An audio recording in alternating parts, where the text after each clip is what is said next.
नमस्कार, देशोन्नतीमध्ये मी ऐश्वर्या शिंदे आपलं स्वागत करते। बघूया प्रदेशच्या आजच्या टॉप 10 बातम्या।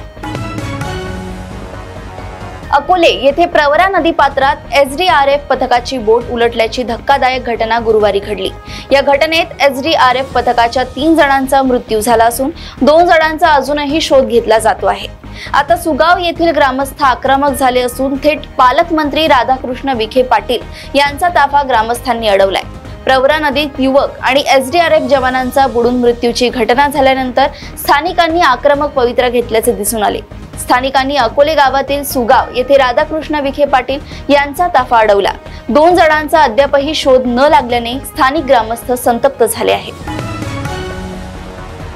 आमदार रोहित पवार सातत्याने कर्जत जामखेडमध्ये एमआयडीसी झाली पाहिजे यासाठी आग्रही आहेत। विधिमंडळातही त्यांनी यावर प्रश्न उचलले होते।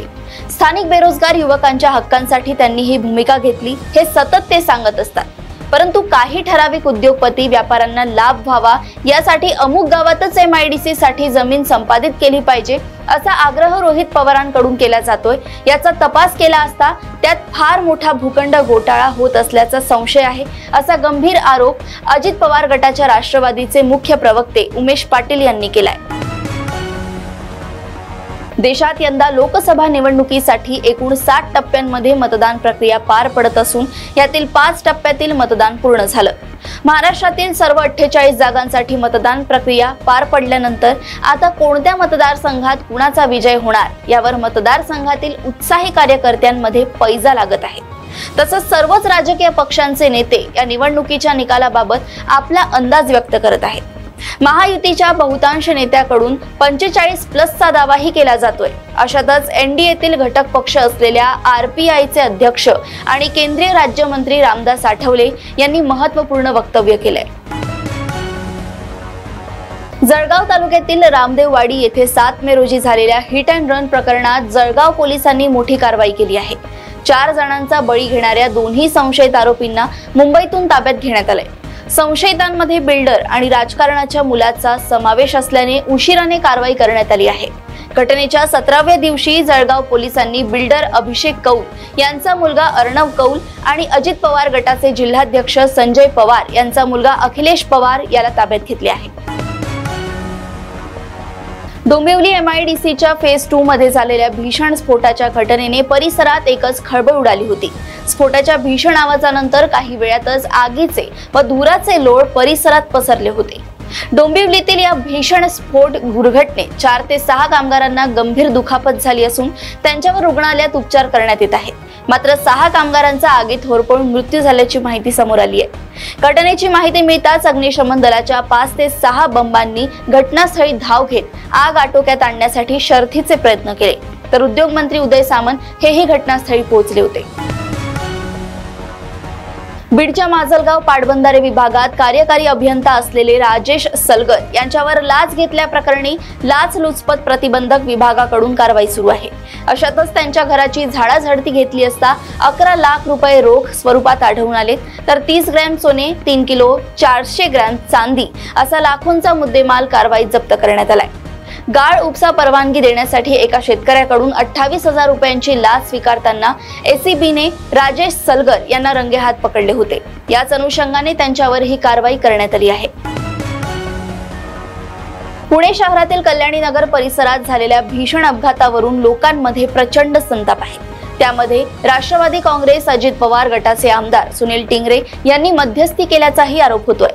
विशेष म्हणजे या आरोपावर सुनील टिंगरे यांनी स्पष्टीकरण दिले असून केवळ मला माहिती मिळाली म्हणून मी पोलीस ठाण्यात गेलो होतो असं त्यांनी म्हटलंय।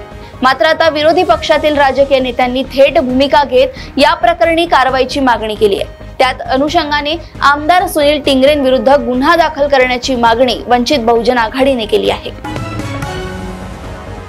पुण्यातील कल्याणी नगर येथील अपघातानंतर कारवाईला झालेल्या दिरंगाईनंतर राजकीय वर्तुळात आरोप प्रत्यारोप सुरू आहे। कारवाईवरून विरोधकांनी सरकारला घेरले होते।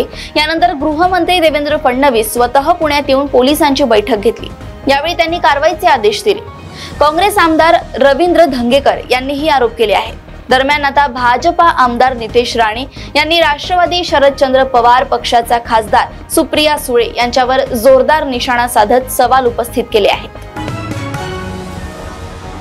मुख्यमंत्री एकनाथ शिंदे आज मराठवाड्यातील पाणी टंचाईची आढावा बैठक घेणार आहेत। छत्रपती संभाजीनगरमध्ये ही बैठक होणार असून या बैठकीला मराठवाड्यातील पालकमंत्री गैरहजर असण्याची शक्यता आहे।